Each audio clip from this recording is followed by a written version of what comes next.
Welcome, everyone. My name is Maddie Jones, and I'm the editor at Plus Model Magazine. As many of you know, April is Autism Awareness Month, but this year, the ASD community was also asking for more than awareness. We are also asking for acceptance. For those that are not aware, my daughter is on the autism spectrum and she's 13 years old. So, along with being a fashion diversity advocate, I'm also an autism advocate as well. I know firsthand how important it is for children and adults on the spectrum to receive support and for the world to include them and not exclude them for living a quality life. This year was an extra special for Plus Model Magazine because we are featuring our very first model on the autism spectrum. Brooke Barrows has a very unique story in which she was diagnosed later in life. But in doing my research for this interview, it's actually not as unheard of as I thought. There have been many misdiagnosed children who are then properly diagnosed and find out as adults that they are on the autism spectrum. So let's welcome our cover model, Brooke Barrows, to Plus Model Magazine. Thank you so much, Brooke, for being here. Oh, thank you for having me. I'm really excited to be here. Thank you so much. So can you tell us a little bit about yourself? So I live in Los Angeles. I moved here 7 years ago to pursue acting, modeling, and I wanted to build a life here. So I don't plan on moving anywhere. I love dancing. I love singing. I'm really creative, and that's always been an outlet for me. And I'm 28 years old. Wow. And I have my degree in fashion design. So Oh my I would gosh, eventually like to do that. good for you. Thank you. That's fantastic. And I can totally see that. Thank you. Totally. So for the very first time, PMM is featuring you on the cover. In your written interview with us, you shared that you were diagnosed a lot later in life, but it's something that we're seeing more often. Can you tell us about growing up undiagnosed? How did the ASD present itself in your young life? And why do you think it took so long for them to diagnose you? Yeah, I think this is so important. I remember having these tantrums, and I want to call them tantrums, but they're not your typical tantrum. It's instead of like happening because you're not having like a need met, it's actually happening because you are struggling to understand what is transpiring at that moment or what's, how you feel. And I had a lot of those, and my parents really just thought it was me being difficult. They didn't understand. I hate to say this and trigger warning, but I had attempted suicide a few times as a very young child. Like it started around 5 years old, and they didn't really know what was going on, and they didn't at the time think it was anything to do with autism for sure. They just thought I had issues. Right. And fast forward in life, I was beginning to learn when to keep my mouth shut, learn, just to hide certain aspects of myself just to get by. And it's funny because I love music, and that's typically not something an autistic child would present with, because usually sounds and sensory issues are very prevalent in young age.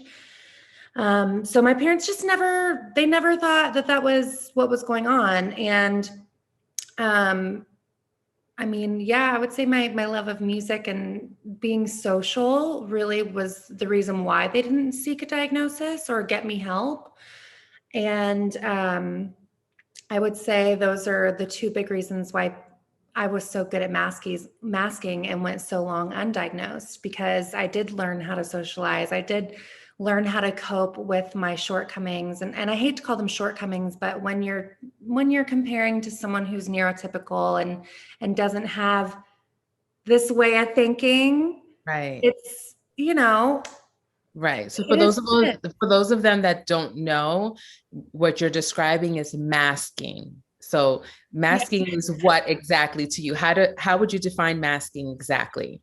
So basically, overthink everything. I do it to an extreme extent. And my mom, even, you know, when I got diagnosed this past 2 years of us just coming to terms with it, she'd be like, you know, I always thought your journals were so silly and they were so, you know, everything just in detail. And you thought you overthink everything. And I was like, Mom, that's just how my brain works. Like, I don't know.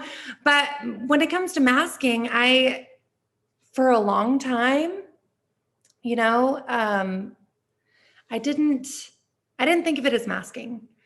I just thought, this is my personality. I have to entertain people and be everything all the time so that no one knows exactly what's going on in my head. Because in actuality, I'm like so anxious from all the socializing, sounds, like people, attention, which is really weird because I love attention.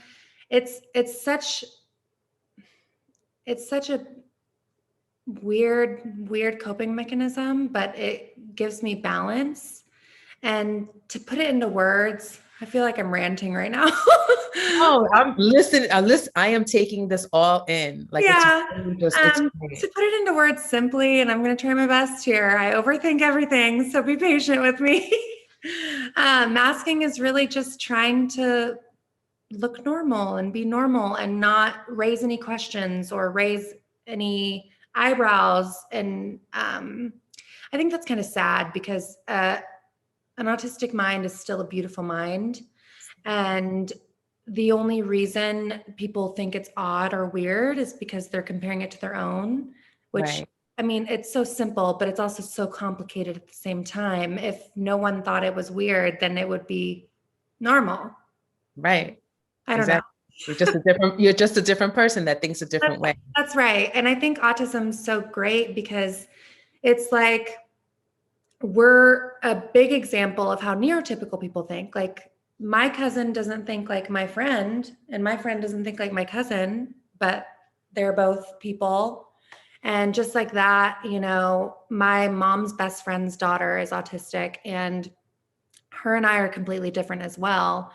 And we present differently. And I remember just all the questions that came once I did get a diagnosis and having to explain how we're all just so different. Um, Right. I think it really is eye-opening for people. It And is. masking is just one of those things where, I mean, I still get confused. I'm like, is this me Of or am course. I masking? Like, Right. Of you know, course. How could but you not think like, what am I? And I think for us from the outside in, I don't have a daughter that's as verbal as you. I don't think she'll ever be as verbal as you are or as cognizant as you are. you never So know. it's true, you never know. But I'm listening to you, and that's why I'm asking you so many questions. Part of it is because I know, the readers want to know. The other part of it is mom wants to know. You The know, mom of a 13-year-old wants to know, because to me, it's like, oh my gosh, like there's hope for us. And that's why I wanted to talk to you so bad, because I was just like, she's literally like, I had to like shrink my questions because I had so many questions. And I was like, oh my God. And I told my family, like my mom, my sisters, everybody knows that I'm interviewing you because everyone is so interested to see, because we just want to know how to help her better. And obviously for me, how to help have a little bit more hope in this, for her. So can I ask you one more question about that before we get into modeling? ask me everything. Yeah, I'm here. Um, did you, when you were in school and you were still not diagnosed, were you verbal? Did you have problems like with, speaking or anything like that? Okay, so I had a lot of issues with over speaking and not understanding when it was not my turn to speak, or if I mean, everyone just thought I was desperate for attention, but really I didn't understand the social cues. I didn't understand how a normal conversation was supposed to go. I even struggle, and I struggle with this to this day, and I hate this about myself, but I really struggle keeping conversation going. I can answer questions all day long. There's something there's so much going on up here, so much. And it's hard to get it out sometimes. So I can be listening to someone talking to me, and then if they're asking me a question, that's easy. But if they're just talking to me, we're having a conversation, I'm like, oh, I know exactly what I'm going to say, or I know exactly what I'm thinking of and what my response is going to be. And then when it comes time to talk, it blank. And it makes dating difficult, to be honest. My gosh. Oh my And it makes living life difficult, to be honest, because goodness. it's communication. I mean, and I pride myself on being a great communicator. I try very hard to just be very forthright and, try to pay attention to cues and all that. But it is really hard when I am in such a creative field where it's so important to speak up and speak your mind and your opinion. And I have so much of that going on, but it's hard to get out. Right. And So, then making friends when I was younger. oh Oh my my God, gosh. how was that? I struggled again with communication. So even though I loved attention and I loved being the center of attention, which that's not false, that is true. I did like attention. I was always kind of the odd one out. Like, even though I had best friends, like, I always wondered, do they actually care about me? Because I kind of feel like I'm being pushed to the side here. Is it because of the way I act? Is it because of the way I am? Like, what's going on? And it wasn't bullying. I never felt bullied, but I always felt like I was on the outside. And Mm, that's kind of continued into my adulthood. And that's something I'm really trying to rewire my brain with, because as much as I could blame it on my autism and being autistic and not being able to read communication or communicate like other people, at the same time I have an opinion over it, and I have power over that. So yeah, I'm trying my best to deal with that. good So for you. Good for you. That's amazing. Oh my gosh, that's amazing. So now you decide to move to California to be an actress and a model. Oh my gosh, first of all, because that for anyone is not the easiest, decision to make. And it's such an in-your-face profession. You have to have people doing makeup, doing hair, telling you what to do. Stand here, do this. There's wind. mhm. When Madison did, a photo shoot, I was like, oh my God, what's the weather going to be like? It's going to be too windy. What if it affects her? What if they play music? What if, like, I think about everything because everything does affect her. So you have people around you all the time. How do you manage, and what prompted you to make a decision to follow your passion to be a model? Well, I just have to start off with this. I'm the model on set who loves a silent set. Like, I love music. Don't get me wrong. I love music. I love going out at night. I love that vibe, but I can't I there's something in me that really struggles modeling with music on. Even if I'm shooting, if it's just me and a photographer and we're shooting, he'll be like, "Do you want to play something?" And I'll be like, "No, no, we don't need anything. We're good." Right. And people think it's so odd, but I don't care. I'm like, I'm just gonna embrace my boundaries and what I like, and we're gonna do that. Yes. But no, it wasn't a difficult decision coming out here to pursue my dreams. I've always believed in myself. I've always felt like if I believe in myself enough, something's gonna come from it. And that something's going to be good because it comes from my heart and my soul and following God. Like, because I'm a spiritual person. I'm like, God did not give me this love for no reason. Yeah. So I got to follow that. And so I just was like, you know what? I got $400 in my bank account. I'm just going to move to LA and see what happens. So I did that in 2015. And I really struggle with employment, to be honest. That's a big part of what I learned was connected to my autism. Um, I struggle a lot with executive function. I'm executively dysfunctional, and I've learned that from Googling and all that. But Can you um, describe what that is exactly? Like, what is so just it means you have difficulties taking care. And that's kind of the simplest way to put it.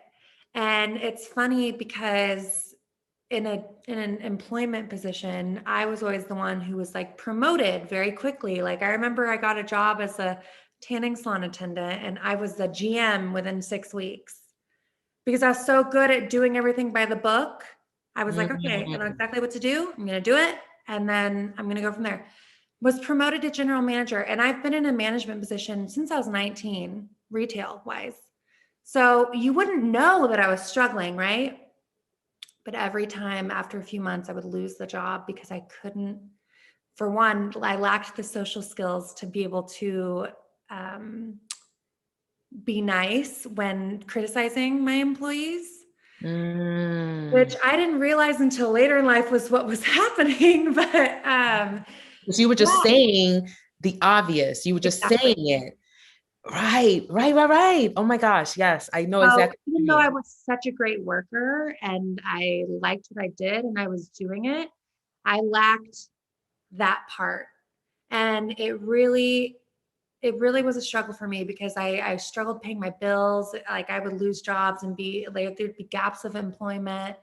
And I had to just figure it out. At one point, I was driving for Uber, working Grubhub in LA at the same time of having a job at a salon, which celebrities went to. And I had to deal with celebrity clients, which, oh my God, the social aspect of that is scary as hell. Imagine. And I was just barely getting by. And, it was really, really hard. And at that time, I had no idea I was autistic. I had no clue. I just thought, okay, life is really hard, and I'm trying my best at this, and I'm gonna just do everything I can to achieve my dreams. And I don't know what's next, but I'm gonna get there. And then, I mean, long story short, I could go on into detail about this, and I really don't know where to stop. So you're gonna have to stop me. But long story short, COVID happened, and at the time, I was working as an assistant to one of my friends who was employing me. And bless her soul, she was my last employer, and my Instagram blew up.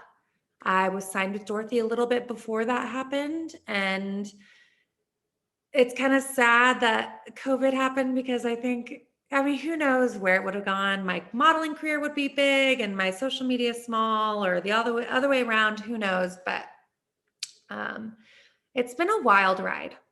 And I'm very proud of myself. I had my first relationship in like 6 years since moving to LA last year. And it lasted like 9 months. And Do you that was tell, something else. But do you tell people like, well, I thought he was on the spectrum as well. So I told him, like on oh, our first date.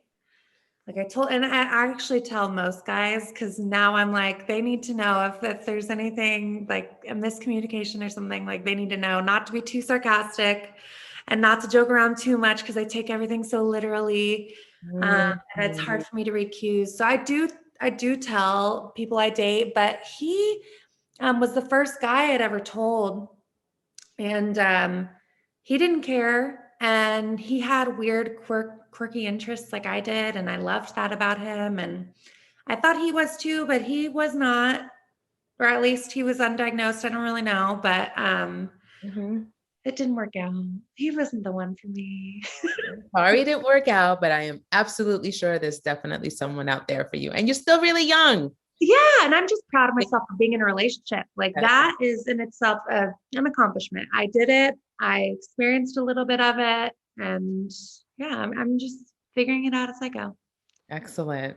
So for now, you're on the cover, and I spoke to Dorothy, and Dorothy was like, "Oh my God." So for brands or people that may be weary of working with talent that are on the spectrum, can you offer some advice for them? Like, there are brands like Lane Bryant is not going to blink an eye. If they want to work with you, they'll work with you because they fully knew when they hired my daughter and I to fly to California for a Mother's Day shoot. I was like, I need a day just for her to download from the flight. I need to be able, there's certain things I have to do. And they did not even blink an eye. They were like, absolutely, absolutely, no problem. If we have to stop, we stop. If she needs a minute, if she needs an hour, we stop. So there are brands, and it's not even brands, it's people in the brands that understand, they have the awareness and the acceptance. But for those that don't or don't have the experience, not necessarily negative, but they're like, oh, we don't really know what to expect. So I don't know what to do. What would be your advice to them? Because like you just said about the music, that's not something they're probably going to think about. You You know know, what I mean? So and what would you I advise? don't speak up. I don't speak up, and I should.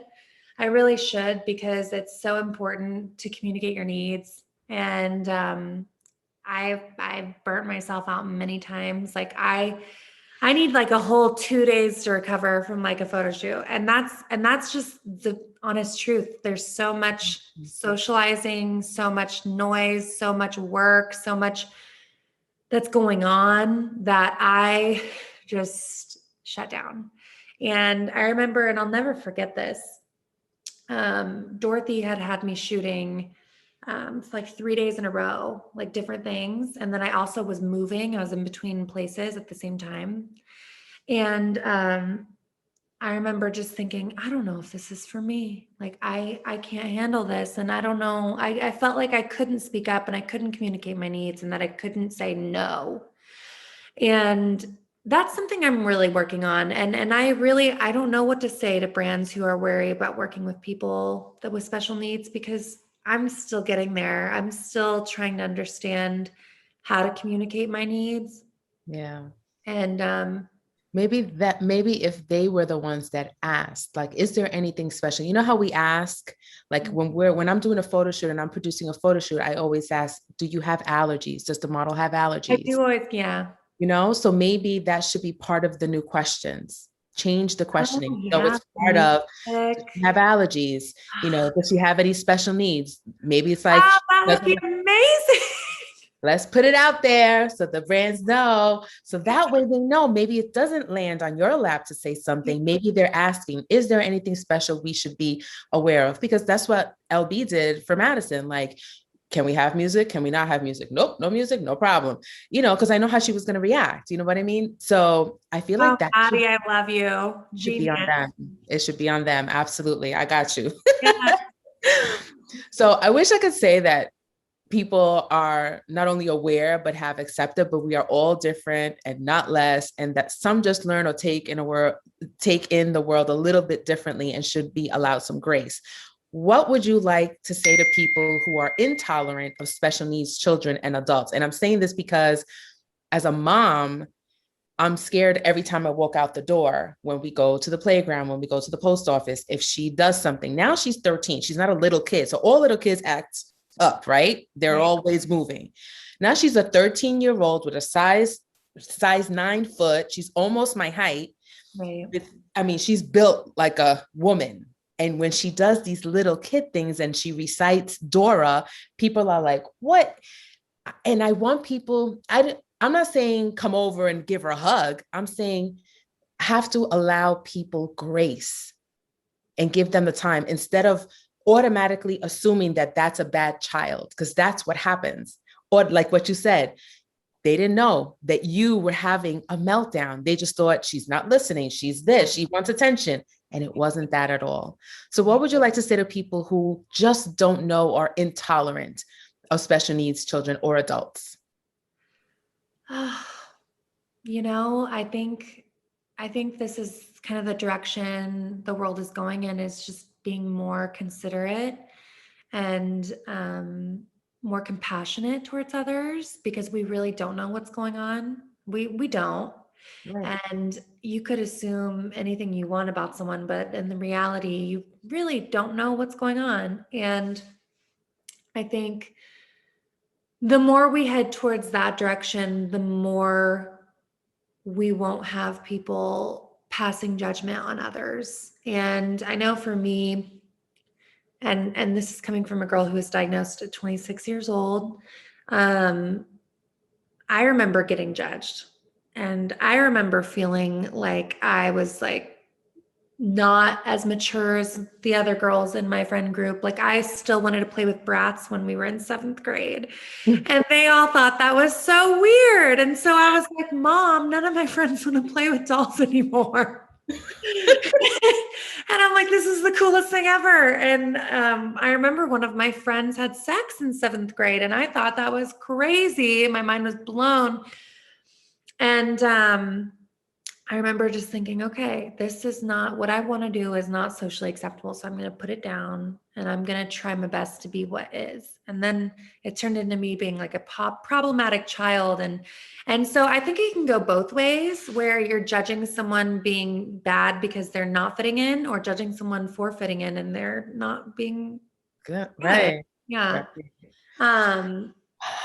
I hope I answered your question. I'm trying my best. No, listen, I am here for every single word that you've said. I just think it's so amazing. You give parents and grandparents and sisters and aunties so much hope for the kids in our life and for the young adults in our life. You know, Christina's son is what, 25 years old or 26 now.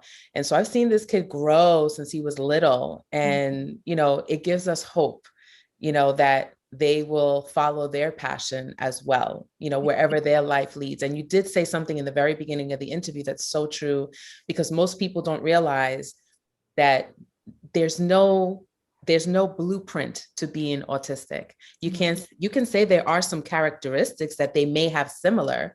Yeah. But that's why I asked you, did you speak when you were little? And you're like, no, I overspoke. Yeah. She didn't speak at all. I took her to school. She had no verbiage, nothing.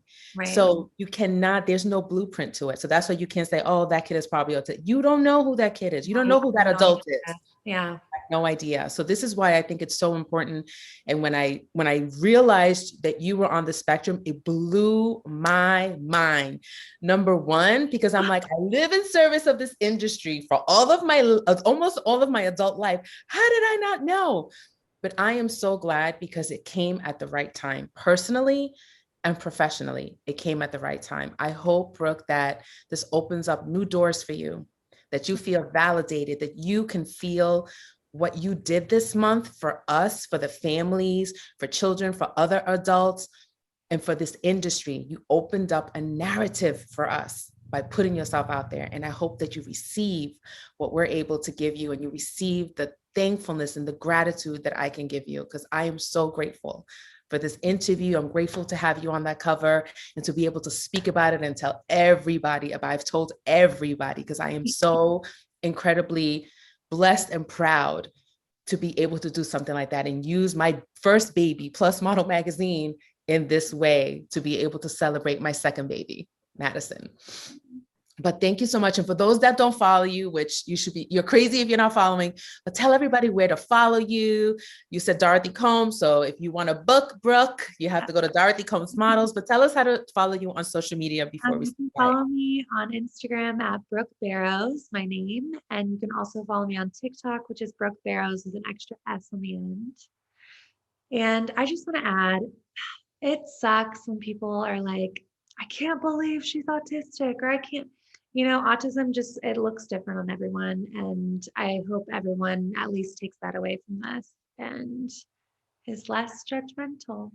Yes. Thank you so much, Brooke. Thank you. You have done such an amazing job. Thank you so much for your time and your effort and your likeness, for speaking about it. And I hope that more people speak to you, because you were excellent to speak to. Thank you so much. And so everyone, we're going to be putting this on every social channel. So you will get this in your email. It'll be on YouTube, because this is the narrative we want to make sure that everyone listens to for years and years and years to come. Thank you so much again, Brooke. And thank you, everybody. We will see you next time.